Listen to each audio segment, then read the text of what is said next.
लाडकी बहीण योजना ही चांगल्या हेतून आणली नसून फक्त मतं महिलांची मिळावीत विकत घ्यावीत या हेतून आणलेली आहे.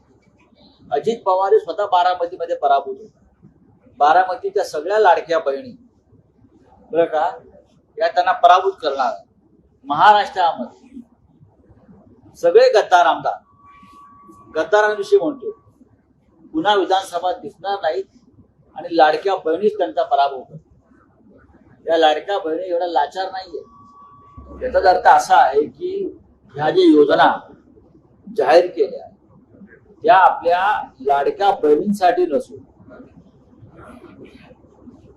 विधवा परित्यक्ता बेरोजगार महिलांसाठी नसून त्या फक्त मतं विकत घेण्यासाठी आहे. त्यांच्या भावना या किती कलुषित आहेत या सरकारच्या आणि सरकारला पाठिंबा देणाऱ्यांच्या.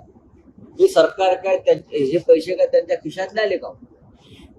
तुम्ही कोण पैसे काढून घेणारे आहात? हे सगळे